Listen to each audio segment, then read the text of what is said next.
What was your this shit I'm out moment? Story 1. Recently, I was hired by a company to be a foreman. My job was described during the interview as follows: plant maintenance and welding. I would lead a crew of 4 guys and handle various tasks at a potato plant located 10 miles from my house. This is what I've done for various companies over the last 15 years. After accepting the job, they asked me to assist another foreman doing the same work at a different potato plant about 80 miles away. I agreed, as it was supposed to be for just a few days. Fast forward 3 weeks. I was still driving 160 miles a day, and we had been doing concrete and asphalt prep work for a week, which wasn't my area of expertise. Around 2 p.m., the boss casually mentioned that we needed to finish a particular part of the project before leaving, and that we would be there until at least 8 p.m. I told him I couldn't stay late on short notice because I had prior commitments and still had a long drive home. He said, "If you don't pick up the pace, you'll be leaving earlier than that." I told him I agreed, and since this wasn't the job I was hired for, I was done. He replied, "See ya," and I said, "Probably not." Story 2. I was a shift lead at a fast food place located inside a gas station. Our manager was terrible at hiring, so we were constantly understaffed for months. I was working 50 to 60 hours a week, which was absolutely exhausting. However, company policy required that 2 people be on shift at all times. One day someone called out, and no one would come in to cover. The manager had to stay and work a double. Since she was only there to keep us from closing, she decided to hang out in the office and chat with the gas station employees instead of helping. 3 hours into my shift, I had been running the front counter, drive-through, making food, prepping, and doing dishes all by myself. The dinner rush hit hard. I had 4 cars in the drive-through, 8 or 9 people inside, and then I ran out of onions because I couldn't get the prep done. My mind just shut down, emotions went cold. I ripped off my headset, told the people inside they wouldn't be getting their food, walked into the office and tossed my name tag, manager card, and hat at my boss. When she turned around in shock, I simply said, "Good luck," and walked out the back door. Story 3. A promoter literally gave me $80 to go into his Vegas strip club with my friends. He said he'd throw in the limo and VIP package if we tipped the driver, since his other reservation had been canceled. When we arrived, we were given different colored wristbands than the other guests, and were told we could only leave using their taxi. That was our only option. One of my friends tried to leave, and the bouncer wouldn't let him. He came back and told us what happened. Nothing was adding up, so we booked it out of the fire exit and ran down the street. That's how I got paid $80 to go to a strip club. Pretty sure we were about to get robbed on the way out, and probably would have been drunk too. Story 4. I was unemployed and had a job interview for a cable installer position. The ad said $20 an hour, 40 plus hours a week, with benefits, so it sounded like a solid opportunity. When I got to the interview, I found out it was actually 2 interviews. A group interview followed by one-on-one interviews with the hiring manager. In the group interview, the HM explained that the position was actually minimum wage plus commission. He also said we needed to supply our own tools. He then explained how jobs were assigned and that we'd have no say in which ones we got. Right before the end of the group interview, someone asked if there were any other expenses we'd be responsible for. The HM told us we'd have to pay for our own gas, tires, and repairs on the assigned company van. I looked out in the parking lot and saw that all the vans looked like 20-year-old beat-up vehicles. As soon as the HM went back to his office, I left. Story 5. I worked at a produce market when I was in college. I really needed the job. My cabinets were usually empty, and my fridge only had 1 shelf with food. I had been working weekday evenings for a couple of months, but picked up a Saturday shift. I was helping a customer when the owner walked up and interrupted our conversation. "Is that your yellow car in the parking lot?" Me. "Yes." Her in the most demeaning tone. "On weekends, our parking lot is reserved for customers only. If you value your job, you'll punch out, move your car to the lot across the street, and never park in the lot again." I was stunned. I had worked full-time every summer since I was 15. I picked up holiday jobs. I had a lot of work experience. I had never been spoken to like that by a coworker or boss, especially not in front of a customer. I told her I wasn't aware of the parking rules since I only worked weekdays, took off my apron, handed it to her, and said I would be punching out, but not punching back in. I quit. I apologized to the customer for not being able to finish helping him and walked out. I really needed the job, but I was so upset I couldn't bring myself to go back. My supervisor called me that afternoon and tried to convince me to return, but I just couldn't. Story 6. I went with a friend to visit his dad and look for possible jobs in Chicago. While my friend was out job hunting on the third day, his dad asked if I wanted to go to a bar with him. Sure. So we went to this hole-in-the-wall bar, literally down an alley and through a back door, into a dark small room with a 6-foot bar. I was already questioning whether I should have stayed or left, but then came the kicker. We got a couple beers from the bartender, who seemed like a super nice guy. Nothing unusual about him, until his question, "Joining or viewing?" My friend's dad smiled, smacked me on the back and said, "Just viewing." The bartender walked us over to another door and opened it, leading us into a much larger room. And if you haven't guessed it yet, there were about 15 people in the middle of what was clearly an explicit exhibition. I was absolutely not prepared for something like that. At 12:30 p.m. on a Tuesday, I was out of there fast. Caught an Uber back and didn't look back. Story 7. I was working at a particularly awful nursing home as a CN. I was being bullied by some of the other CNAs as well as one especially terrible nurse. I endured it for a year and eventually put in my 2 weeks notice. I only informed management, not the other staff. On my second to last day, that nurse decided to scream in my face about some imaginary infraction.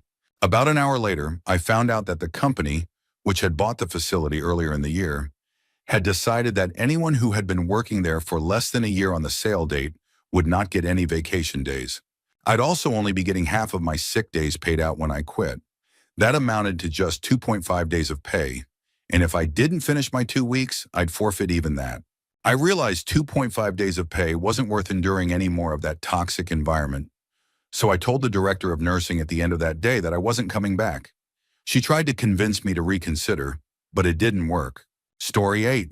I was in my mid-20s working myself to the bone in a small-town office supply store. The workload as a department specialist was overwhelming. I was essentially running half the store myself, so the store manager didn't have to. Meanwhile, the assistant manager was doing nothing except collecting a paycheck, stealing digital cameras, and bragging about being a trained ninja. Staffing was kept minimal to make the store numbers look good. It was pure retail chaos.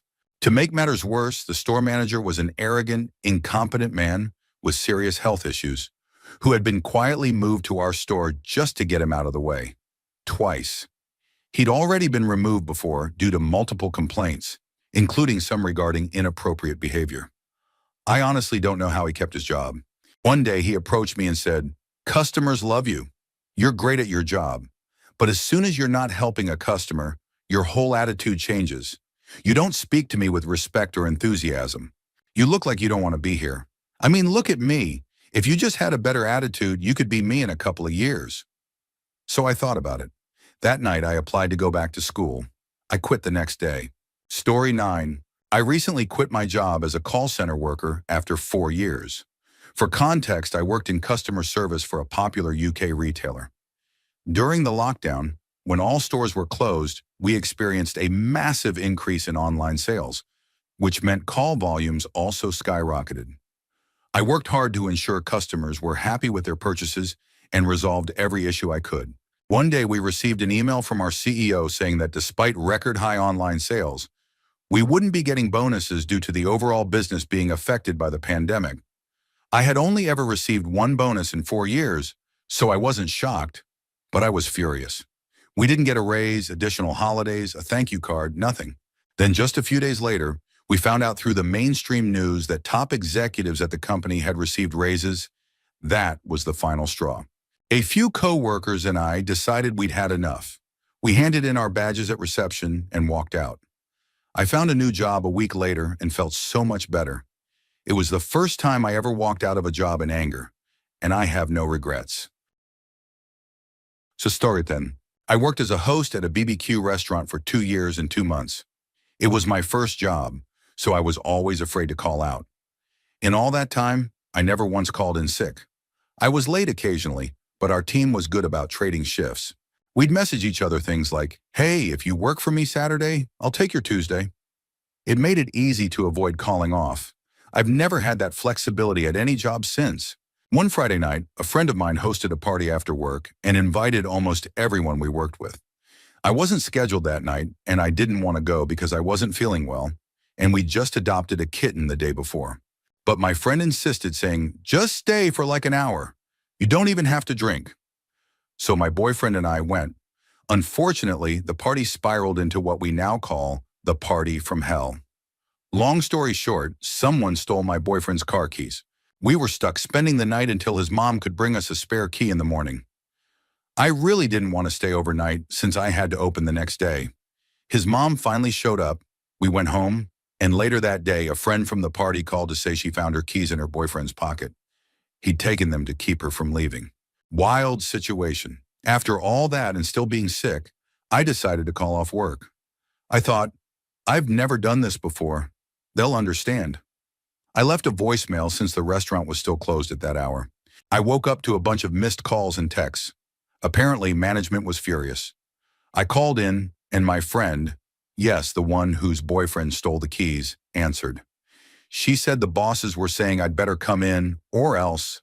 I asked, or else what? She didn't know but had never seen them that mad, so I said, tell them I'm coming. I planned to explain myself, to say I'd never called off, that I wasn't hungover but genuinely sick, and that I couldn't work. When I arrived, the managers weren't even there.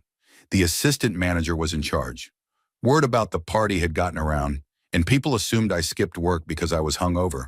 I quickly set the record straight. I told them, you know what? I quit. I'm putting in my 2 weeks' notice. Give me something to sign. The assistant manager tried to calm me down, saying, wait, don't do something you'll regret. But I'd had enough.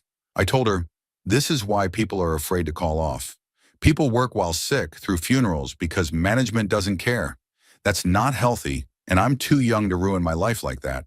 The next day I came in to open again. The owner just looked at me and said, I thought you quit. I replied, I gave 2 weeks notice and said I'd stay until you found a replacement. He told me they didn't need me and to leave out the front door. I qualified for unemployment since they let me go early. I never looked back, and I don't regret it. They shut down a couple of years later without even notifying staff. Now they're being sued for unpaid rent. Karma really does catch up. Story 11. I was working at this bakery that makes cakes and gelatos, which then get sold to grocery retailers like Fresh Market and Whole Foods to be placed in their bakery sections. This bakery was basically a reverse sweatshop. All the windows were boarded up. You worked Monday through Friday from 6 in the morning until 8 at night with 1 half-hour break. There was no music. We weren't allowed to talk. We had to be in uniform and couldn't wear jackets. And it was kept at icebox temperatures so frostings wouldn't melt. It was soul-crushing. Then the woman who worked as a janitor quit. Rather than hire someone else, they put me in that role, even though I'd been hired as a baker. I had to clean the front office, prepare all the shipping boxes, mop every mess, clean the bathrooms. I had 2 industry degrees and over 10 years of experience in culinary at that point to be reduced to janitor. It was mind-numbing, tedious work. One day I came back from my lunch break and was told that someone had made a mess in the bathroom and I needed to stay after work to clean it. I went to the front office to talk to the woman who handled most of the management tasks. She was chatting with her daughter, a teenager she had hired to manage their social media, despite knowing that I had social media marketing and SEO listed on my resume.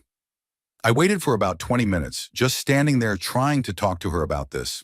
I'd thought the janitor duty was temporary until they hired someone new, but after a month and a half, it was clear they had no intention of hiring anyone else. That was just my job now. I wanted to talk to her about how that wasn't what I was hired to do and to see if I could return to my original role. Her daughter glanced at me a few times, but the woman, facing me the entire time, never acknowledged me and just kept ignoring me. So I clocked out, got my stuff, and walked out. One of the bakery managers followed me and reminded me I'd already taken my break and needed to get back to work. I said, no, I'm not doing this anymore. She insisted I needed to tell the manager, the one who had just ignored me, that I was quitting. I told her I tried and that she could go take a walk for treating me like I wasn't even human. Even if I didn't have the experience or education I did, even if I were just some random person off the street, I'm still a human being. Forget that lady. Forget that icebox sweatshop. Forget the owners. Forget the managers. Forget that whole place. Story 12. I got injured on the job to the point I had to take time off for recovery and physical therapy.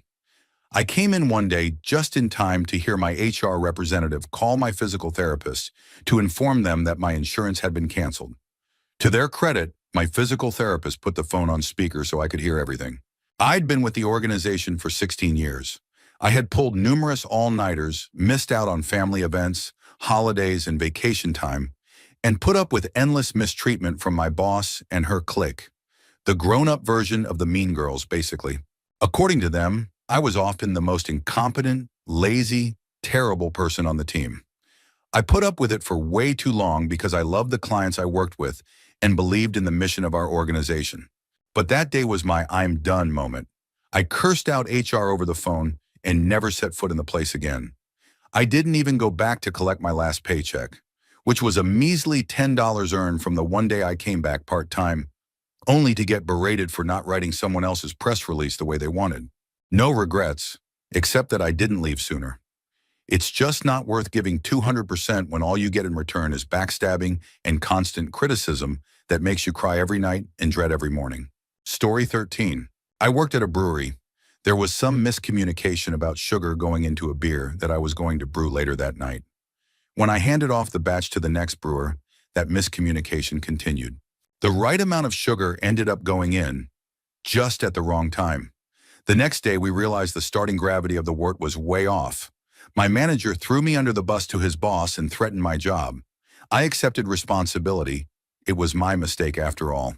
Then I remembered, with a set amount of sugar, it doesn't matter when it goes in. It'll still raise the gravity the same amount.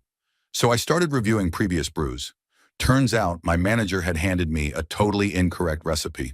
When I went to confront him about it, I found him editing the recipe sheet he had given me, the same one I had filled out, to hide the fact that he had given me the wrong version. I told him he owed me an apology. He refused and denied everything. I told him to forget it. He told me to go home for the weekend and that we'd talk Monday. I told him to forget it again.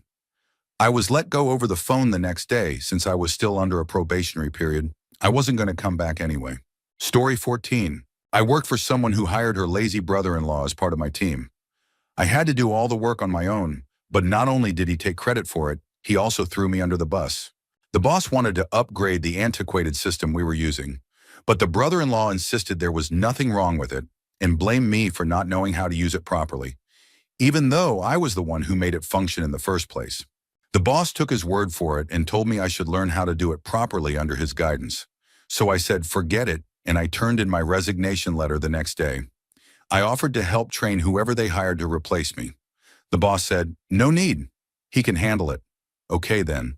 A couple of months later, I got a text from my old boss, who had never texted me before, acting like an old friend wanting to catch up, before asking if I'd consider coming back.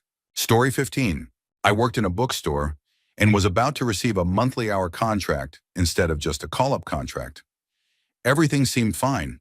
I even called one of the higher-ups to confirm everything was in order after some discussion about how many hours I should be working. Then I realized I wasn't receiving any wage declarations, or whatever they're called, and my paychecks seemed suspiciously low for the number of hours I'd worked. Fast forward a few months, COVID hit, and I couldn't work due to regulations. I'd been emailing every week about the missing pay statements, but got no response. Finally, I was told there had been an accident because of confusion over my contract. I wrote a short email to the higher-ups with some questions about their payment policy during enforced leave and their lack of communication. I expected a written reply, but 2 weeks later, the boss showed up in the store while I was working with customers, completely unannounced, and asked me directly what my problem was. Shaking and angry, I listed my concerns. He dismissed every single one, saying the info was either none of my business or out of his control. I was stunned and felt completely isolated. My manager wanted to help, but was too afraid to speak up in case she lost her job. I decided to contact a public lawyer to assist me. A month later, I received an email from the boss claiming everything had been handled correctly and offering €250 to stay quiet. I was furious and refused. 2 weeks later, he finally conceded and paid my wages correctly for the past 6 months. About 1,500 euros. I had already written my resignation letter at that point. But wow, it felt good. Turns out they'd underpaid me by about 7 hours a week for nearly 4 months. Story 16. I used to drive a semi with my husband. We had worked for our previous employer for about 8 years. It was the best job we ever had. We hauled explosives, ammo, radioactive material, and hazardous waste. The pay was great, and we didn't have to drive as many miles to earn it. We were even paid $16 an hour to guard the load, which just meant sitting in the driver's seat watching DVDs or listening to audiobooks. We just had to stay awake and remain within 20 feet of the truck, 50 feet if it was a commercial load. Then the company was sold to another. Still not bad, but then the new company bought our biggest competitor and made their CEO the head of everything. That's when things changed. We were suddenly expected to ignore laws and regulations. They even tried to have us pick up a food-grade product in a trailer that had just hauled unstable hazardous waste. We had already planned to retire that year. The week I turned 62, we had an issue with a power window that stopped working. Windows must function in semis for safety reasons. We stayed at the yard from Friday to Sunday. When we went to retrieve the truck, the window still wasn't fixed because the part hadn't come in. Back at the yard, dispatch started giving us grief about covering a load from Arkansas to California to Kansas City. I said no. The truck couldn't go out. The dispatcher got snippy. I walked outside with my husband and asked, "Can we just retire now?" "I'm so tired of this." He said yes. So we walked back in and told dispatch we were retiring immediately. They tried the usual threats. "I'm calling your supervisor. You'll be written up." As if I cared, I was retiring.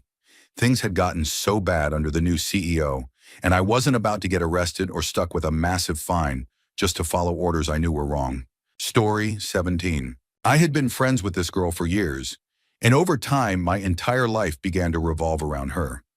I had to answer every text or call from her immediately, walk to her house whenever she asked, lend her things at any hour, day or night. Eventually it got so bad that she once had me walk miles to her house, only to send me back because she didn't like what I was wearing. I couldn't eat around her unless she approved of what I was eating because of her constant comments. I only listened to music she liked, and I apologized constantly for every little thing. I won't go into too much detail for the sake of trigger warnings, but she manipulated me into doing things I deeply regret. She even hit me once because I forgot to bring something she wanted. She cut me off from all my other friends and strained my relationship with my family. It all built up so slowly that I didn't even realize how bad it had gotten. I never thought I'd let someone treat me that way, but I was completely blind to it. One weekend, I went to a festival with my dad and was allowed to bring a friend, so I brought her. We spent the first day doing the usual things. When it was time to sleep, I was sharing a bed with her. We chatted, turned off the light, and I rolled over. As I lay there, a single tear rolled down my cheek, and suddenly it all hit me. I was completely drained, and I realized I didn't want to be around her anymore. It was like everything became clear at once. The rest of the weekend was agonizing. After it ended, I tried to avoid her. She bombarded me with angry messages, demanding to know where I was. I finally told her I was done apologizing. She scolded me for sassing her, and we argued over text for 3 days straight. She flipped between making me feel awful and begging me not to cut her off. When the argument ended, I realized how much freedom I had. I could listen to whatever music I wanted, wear what I liked, and talk to whoever I chose. It was awful how excited I was over basic things like that. But I'm so grateful I finally saw things clearly and got out when I did. Story 18. I was a pizza delivery driver at a place that didn't pay us by the hour, so legally we weren't required to stay there. We could hang out at home and just come when called. But I didn't really feel like driving back and forth, so I would just hang out at the store and play games or read on my phone. A few of the other drivers did the same. There were always 2 drivers scheduled, and usually the guys who just hung out would work until it got busy enough for the other guy to be called in. Eventually, I got more of a personal life and decided I wanted to occasionally stay home and be the backup guy.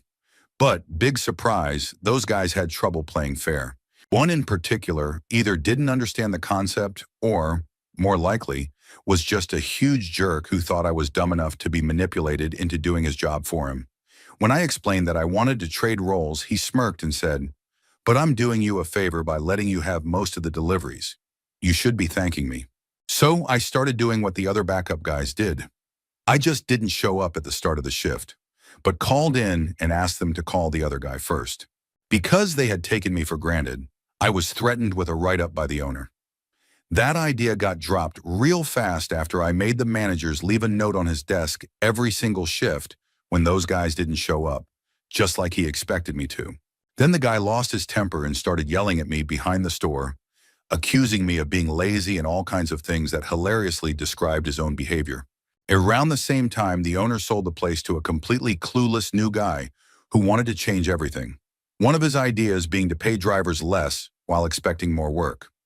That was the last straw for me, but I waited until the night before the next morning shift with that guy, the one I hadn't seen since his meltdown, and called in to quit. I'm sure he loved working a busy lunch shift by himself, like he always expected me to. Still waiting on that, thank you. Story 19. I was working for a small business as a dog trainer. I was the only trainer they had on staff at the time. I knew how much they were charging clients for my services, and I knew how much they paid me. It worked out to about a 10% commission. I asked for a significant raise, but they strung me along for a while. They kept promising something, but there was always an excuse. I wanted to leave then, but I didn't have many other options and didn't feel confident enough to start my own business yet. Fast forward a few months and word of mouth spread about the quality of my work. I had more people trying to book sessions than I could possibly fit into my schedule. So I started scheduling clients months in advance. My boss didn't like this and removed my ability to manage my own bookings. She started overbooking me to the point that dogs were only receiving a fraction of the training we had promised. This went on for months. When I went to the owner, who didn't really have much involvement in the business, he told me he'd handle it. But instead, he told my boss that I went behind her back, and she responded by threatening to fire me. That was it for me. I was out of there so fast. A few months after I left, that boss got fired. Apparently, a decent portion of the staff followed my lead and quit after I was gone. Story 20. This is a long story, but I worked in a nursing home kitchen one summer as a kitchen porter. The job was temporary and the home desperately needed help in the kitchen, so they were hiring just about anyone looking for work. I took the job because I needed to pay for a summer holiday and 2 months' rent for my student house. I wasn't very good at the work, but I did my best. The home had a reputation for being good, but the longer I worked there, the more I realized how bad it actually was. The residents had no privacy. Carers would walk into their rooms without knocking. I saw this as a major violation of dignity, so I made it a point to always knock. One of the carers told me, "Just go in, you don't need to knock." I ignored him and told him off. The residents were the best part of the job. Over time, I got to know many of them. Some even requested to see me on the days I worked, just to have someone to talk to. During breaks, I'd visit with them and learned a lot just by talking. What broke my heart was how many residents didn't get visitors at all. I even brought it up to the care home manager and offered to volunteer some extra time just to keep them company. Somehow that conversation twisted into the manager implying I didn't want my job. Not wanting to get fired, I just kept quiet. But after that, I was seen as a problem employee. The final straw came on my last day. One of my tasks was preparing desserts. A nurse supervising the meal said my dessert portions were too small. I offered to add more, no problem. But the nurse still wasn't happy and said she'd get the activities coordinator, who was second in command. I knew that wasn't going to end well. She was in a bad mood that day and had already yelled at another staff member. She was always on a power trip, treating employees like dirt while acting like a puppy around anyone she saw as her equal or superior. 5 minutes later, she stormed into the kitchen and shouted at me in front of everyone for a full minute. It felt like the longest minute of my life. Then she added, "You won't get far in your field after university if you keep making mistakes like this." I wanted to shout back, but I stayed calm and just said, "Okay," then finished my shift. One of the carers later said she felt sorry for me. I remember walking out into the parking lot after that 9-hour shift thinking, I'm never coming back here. When I got home, I poured a beer, blasted Stairway to Heaven by Led Zeppelin, and just cried. That turned out to be my last shift anyway. A few days later, the kitchen cook, my boss, texted me saying they had finally hired a full-time porter and that I wasn't suited to the role. I had seen it coming. I was just relieved it was over. Not long after, one of my colleagues quit too and reported the home to the CQC, the UK's social care watchdog. Inspectors found all kinds of violations: meat stored improperly, stair banisters coming loose on steep steps, and other serious issues. The care home manager was fined £50,000, and the CQC announced a follow-up inspection. Story 21. I left a career job after 12 years at the same company. One day I was sitting at my desk, really deep in thought about life and everything. I asked myself, is this really it? Is this all that life has to offer? I snapped out of my haze long enough to read an email from my boss about something that hadn't been completed correctly by two of my colleagues. The email said it was absolutely critical that I go back and resolve the issues, and that it needed to be done by the end of the business day. A strange sense of calm came over me. I got up, walked to my boss's office, and said, "You should ask nicely, not demand things from people like me." His jaw dropped and he asked, "Is something wrong?" I said, "Yes. Everything about your leadership style is worthless to this organization. If I were you, I'd walk you out. But instead, here's my access card. I'm walking myself out." Never look back, my point is. Don't make your life about your job. There's way more to life than making someone else rich and getting spoken to like a child. Story 22. I was in an abusive relationship for a year. Abuse is strange. It starts out subtle and builds slowly, so by the time you're actually being hit, or worse, it doesn't feel shocking. You're just living in it, and everything is murky. You think it's what you deserve. It's serious psychological manipulation. Anyway, we got a puppy, and I'm sorry for being awful gift. One night, the last night, I was watching TV with our 3-month-old puppy in my lap. He came home angry that I didn't greet him sweetly enough. He started yelling. I got up to defuse the situation, but instead of coming at me as he usually did, he kicked the puppy while shouting profanities. She made the saddest noise I've ever heard. I scooped her up, ran into the hall bathroom, and locked the door. I pressed my back against it, with my feet against the cabinet opposite to hold it shut while he banged and screamed on the other side. I wasn't crying. My mouth was just wide open in shock. I thought, holy crap, this guy just kicked a puppy. That was the moment I realized with absolute clarity, this is not normal. This is not okay. My phone was in my pocket.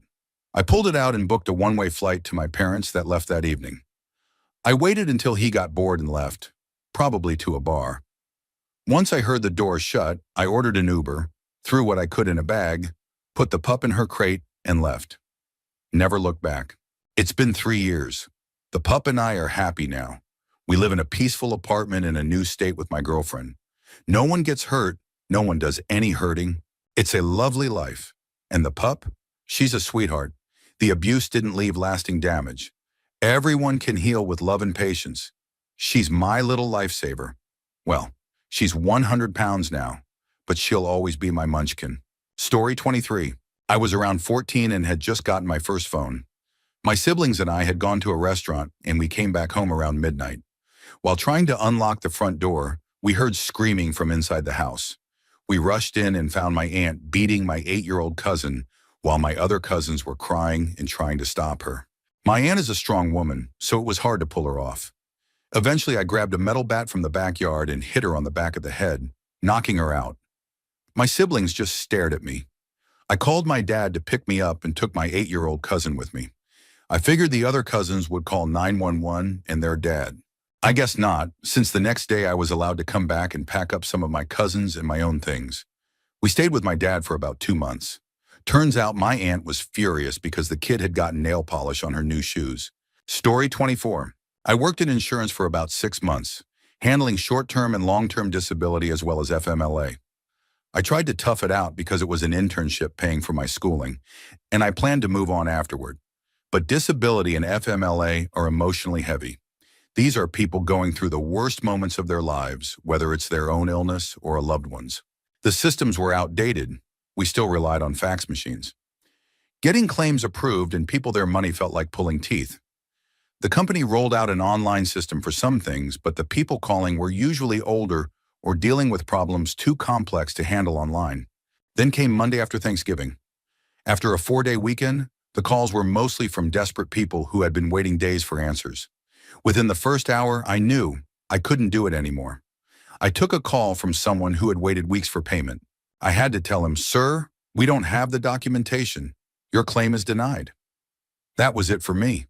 Emotionally, I couldn't handle being in a position where I couldn't actually help people. It was too much. Story 25. First job, I had just turned 16, and all of my friends were working at the only high-class restaurant in a nearby small and historical town. I didn't live there. I commuted half an hour to work with my friends. The restaurant was partially owned by a very wealthy family from that town, a family that basically owned the place for a while and were seen as royalty, though nobody knew who they were outside of town. About 3 months in, and the job sucked. My friends mostly worked as waiters and made great tips.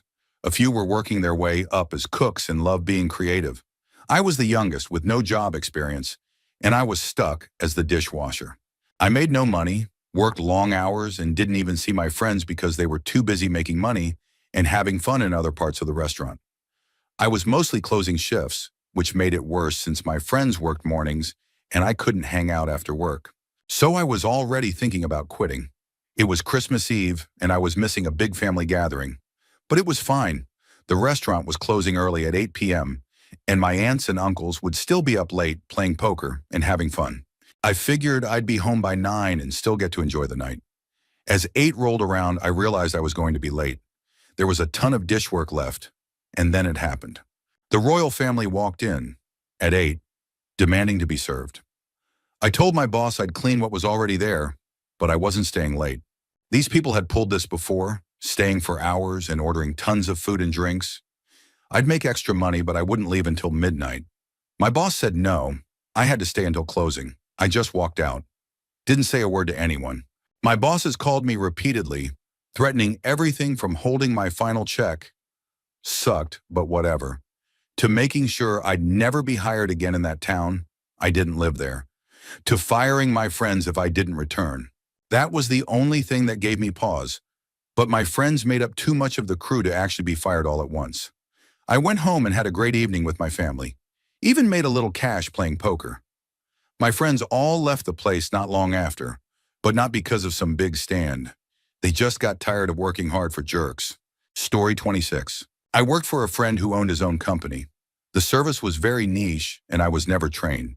He told me to do XYZ and I did it to the best of my knowledge, which wasn't much because it wasn't my field. He would get upset when there were mistakes. I tried to talk to him about it and ask for more training, which never happened. For months I was being yelled at. My breaking point came when we were working off-site as guests with other professionals. There was some issue with a machine, and he tried to blame me. His colleague told him to chill out and even pointed out that I couldn't see the machine from where I was to know something was wrong.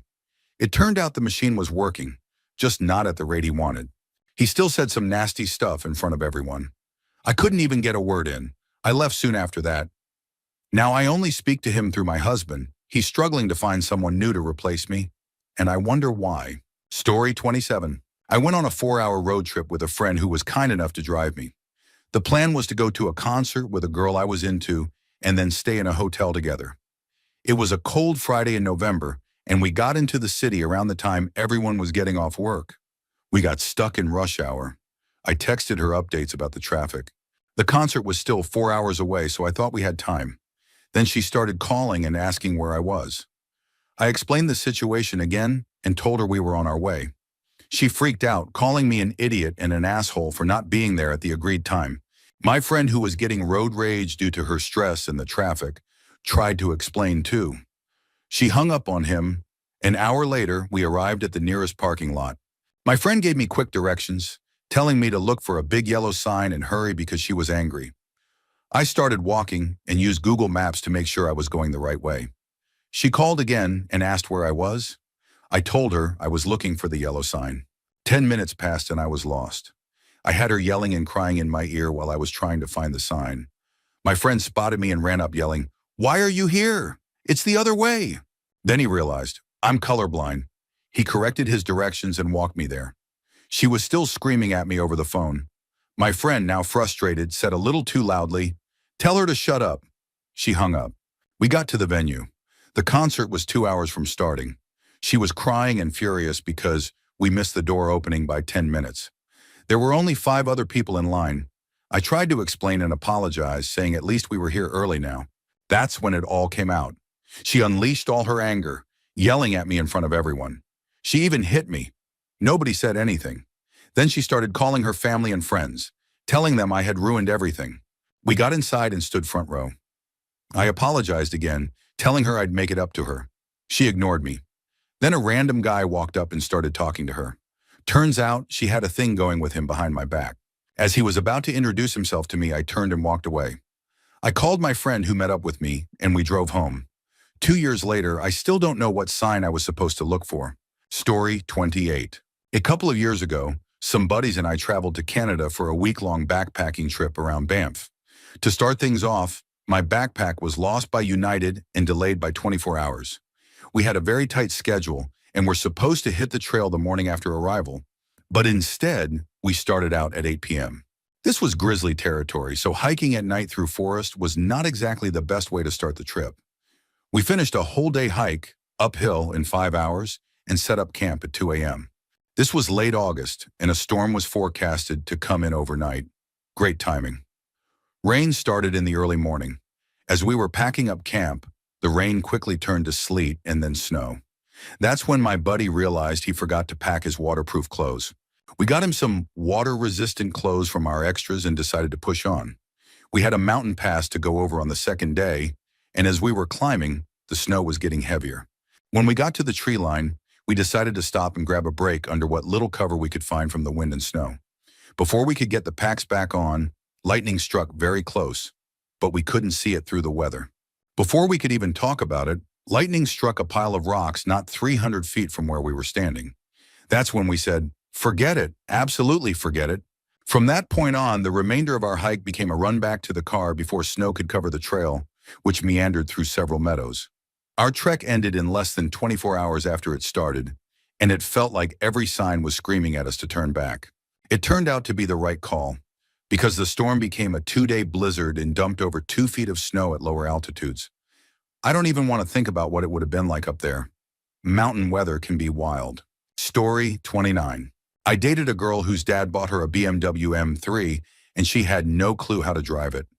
She kept racing people and swerving in and out of traffic with the finesse of a toddler playing Forza. After a few lucky near misses, she slowed down for a stoplight. I told her if she did that again, I was getting out and walking, 15 miles from home or not. I didn't realize there was a cop a couple of cars behind us. We'd had a couple of drinks earlier and had weed on us, but we were in a legal 420 state. She thought it would be cute to spin the tires when the light turned green. She hit the gas and we spun around and hit a fire hydrant. The cop pulled up as we were getting out of the car and asked if we were okay. I said I thought we were both okay. Long story short, the cops figured out she had been drinking. As they were preparing to take her to jail, the officer asked me if I wanted to be responsible for the car. I'd been drinking too. He said if I took the car, I'd have to take a breathalyzer test. At that point, I said, "Nope, forget this, I'm out." Called an Uber and never saw her again. Story 30. When I was 12, I was misdiagnosed with Asperger's syndrome. I wasn't reassessed until I was 19, when it was discovered that I actually have BPD, not Asperger's. I really can't begin to explain how much that misdiagnosis messed me up, so I won't go into detail. Just know that it destroyed what little remained of my already broken childhood. After being reassessed and correctly diagnosed, I was offered proper treatment for BPD and have been drastically improving ever since. However, even though all the experts who had access to my medical files knew the updated diagnosis, they wouldn't remove the Asperger's label from my file, possibly because it was made by a licensed psychiatrist. It didn't really affect things day to day, as my care providers knew the truth. In 2018, I was recommended for a local rehabilitation course. It was designed for people with physical or mental health issues who were struggling to get established professionally.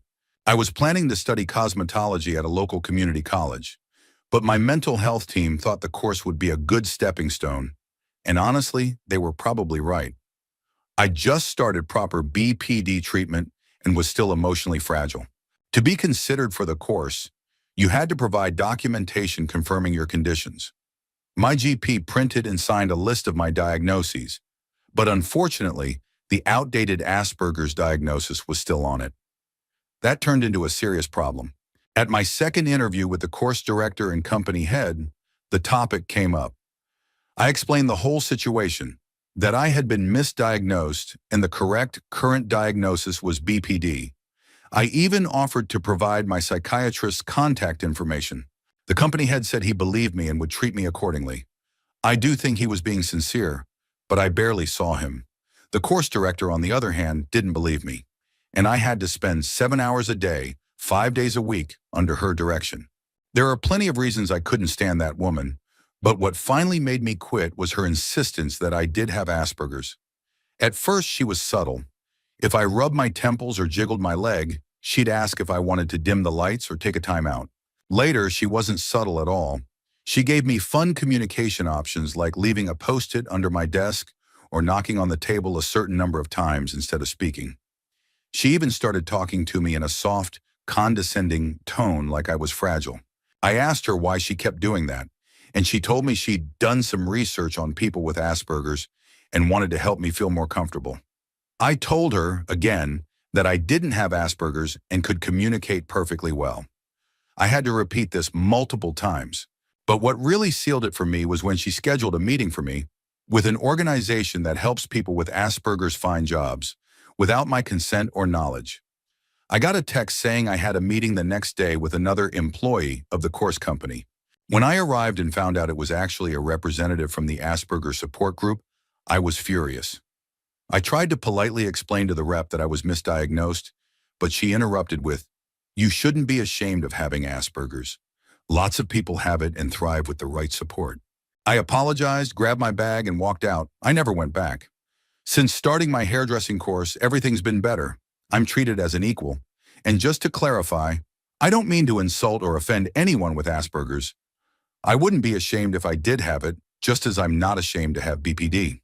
But being misdiagnosed, especially as a child, can be incredibly harmful. And being treated like I was broken by someone who refused to listen made everything worse. The worst part is that many people with Asperger's are incredibly bright, far from the way that course director treated me. Story 31. Went to a bar in my hometown one night many years ago. Biker gangs were known to frequent this bar from time to time, but they never wore their colors, and it wasn't a biker bar. The gang that used to visit the bar were the Rebels. This bar was massive and had about 4 different rooms. The main bar, the dance-on club area, a VIP section, just some worn leather couches to the left of the main bar, and a pokey room, poker machines for the uninitiated. The bar in the pokey room never had a long line like the others, so we got in after waiting outside for about 10 minutes and went straight to the pokey room. It was packed with people, all instantly recognizable by their biker vests. Like I said, this was not normal. The bouncers usually didn't let them in if they wore their colors, but it looked like there were about 25 or 30 of them, and the bar had maybe 6 bouncers. I noticed that the vests on these bikers read Hell's Angels. Right away, my gut told me to leave. I grabbed my friends and said, "We're leaving."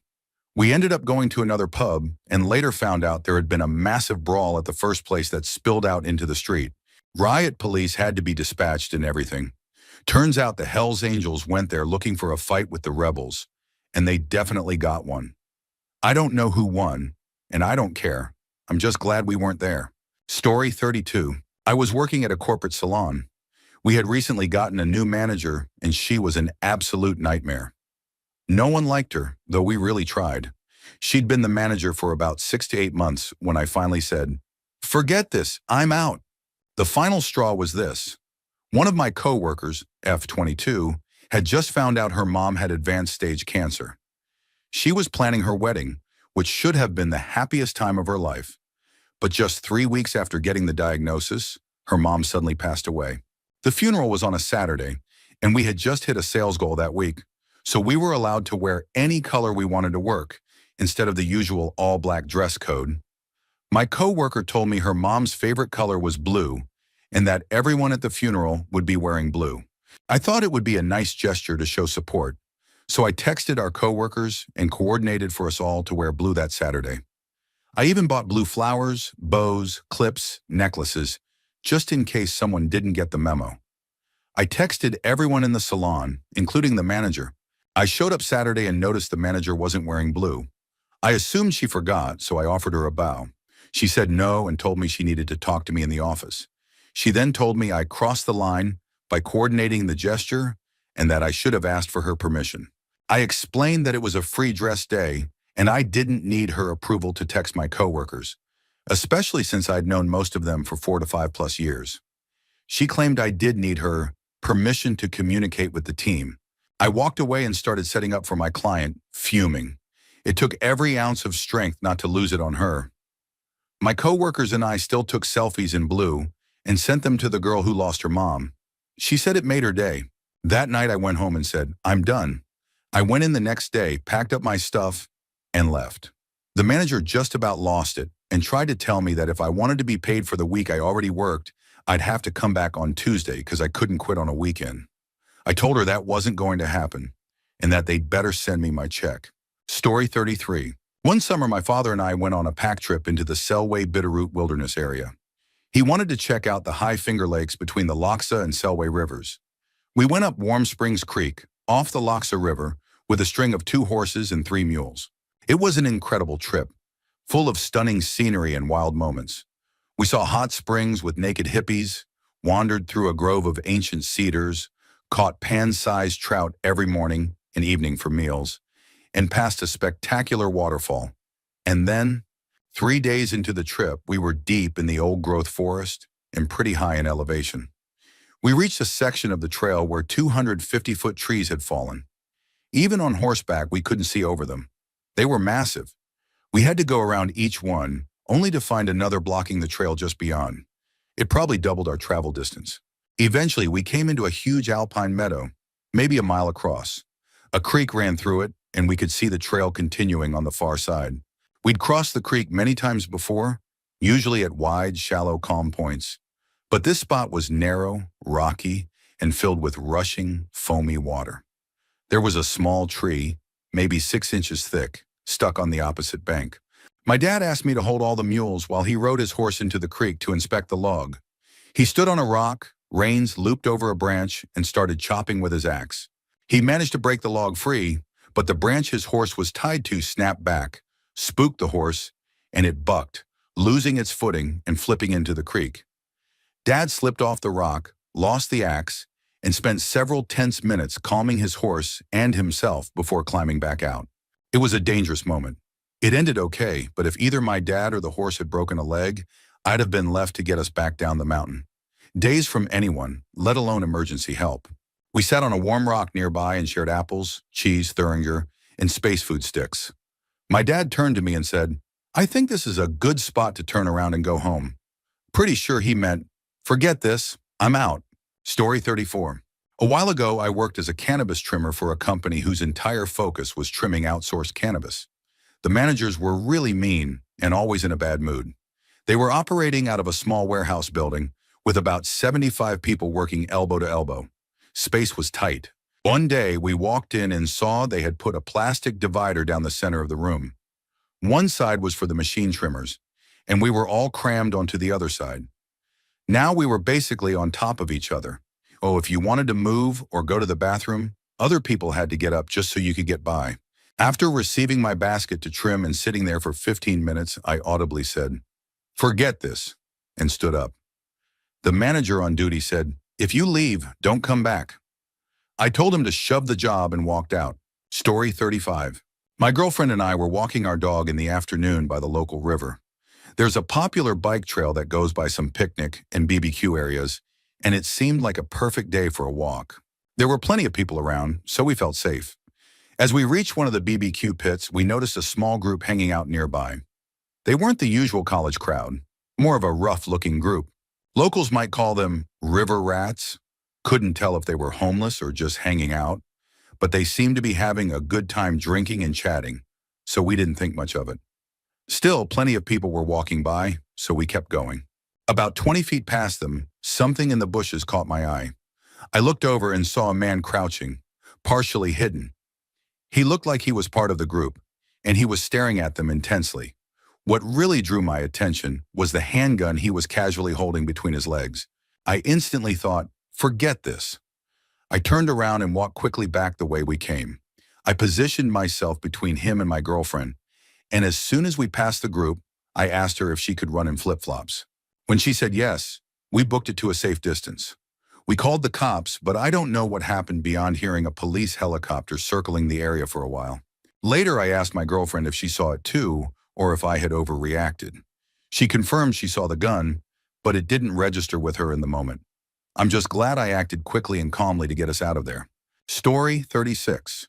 This one's a little different from the others, but during college, I became great friends with someone who shared my sense of humor. We were close all throughout first year. Then in second year, a new girl showed up, very smart and charismatic. She started hanging out with my friend, and suddenly everyone else began to notice how cool and amazing my friend was. I tried to talk to the new girl a few times, but every time I did, she just looked at me with a blank expression. I'll never know if she disliked me for being an ethnic minority or if she just thought I wasn't smart enough. She eventually went on to study at Oxford. Slowly, I started to feel like I was being pushed out. Where I'm from, people put you on a pedestal for verbal intelligence. I had the smarts, but I'm a much stronger writer than speaker. I was being underestimated. This new group formed around my friend, and they always walked slowly to the next class together. I guess it was a combination of being ignored and their literal slowness that finally made me think, forget this. One day I just walked ahead of them, and that was that. I cut ties. The saddest part? Nobody cared. Not one person reached out after I left, not even my former friend. Now I have a solid circle made up of childhood friends. They may not be the intellectual type like those people I met in college, but they have heart, and they have my back when things get tough. Story 37. My parents divorced when I was 13. My father remarried a woman who was the textbook definition of a Karen, hairstyle included. Since my mom was in rehab at the time, she's now been clean for 9 years and is doing great, I had to live with my dad and his new wife. It was an abusive household. My older brother left at 16 and never came back. I got my first job at 14, and things just kept getting worse. Eventually, they put locks on the food cupboards. I was told I ate too much and had to start buying my own groceries. Mind you, I was an athletic teenage boy who lifted weights. I remember thinking, why am I still here? I pay for my food, phone bill, clothes, everything. If I don't leave, I'm either going to hurt myself or someone else. I was really struggling. I had a friend in a similar situation. We decided to move out together and rented an apartment at 16. Somehow we both graduated high school, so I guess you could say we made it out. Half decent. Story 38. I worked as a kitchen hand at a restaurant. Basically, I was a dish boy. But soon after I started, they got me to do deliveries, which really messed things up. I'd leave to deliver something for 10 to 15 minutes each way and come back to a pile of dishes and people shouting at me because I was late. One night, it was decently busy and I got assigned a delivery. The manager came into the kitchen and said it was for an old client they still served, though he admitted the guy was a little outside the range. I got the food, put it in my car, and typed the address into Google Maps. 30 minutes, one way. Great. I made the hour-long round trip, and when I returned, the kitchen was wrecked. Both of my cleaning sinks were full of plates, pans, and trays. All the benches around my station were stacked high with even more dishes. Everyone immediately screamed at me, blaming me for being late and demanding their stuff be cleaned first. We closed at 9 p.m. that night, and I was stuck doing dishes until 1 a.m., so I handed in my formal resignation the next day. Story 39. Buckle up because this one sent me spiraling into a deep depression. In my fourth year of college, I was living off campus in a house with my best friends, friends I thought would be in my wedding, friends I thought I'd have for life. We were over halfway through the school year and had just returned from winter break when I could feel something had changed. None of my buddies included me when going out, and they'd actually sneak by my room at night to leave without telling me. I felt terrible, but life was busy, so I tried not to dwell on it. A few weeks later, I was sitting in my room rolling a blunt with a roommate when I saw a notification pop up for a GroupMe chat that I wasn't part of. I only got a quick glance, but I saw my name in the message. Something felt really off. Being the sneaky sleuth I am, I guessed a roommate's password and got into the GroupMe chat to see what was going on. As I scrolled, my blood started boiling.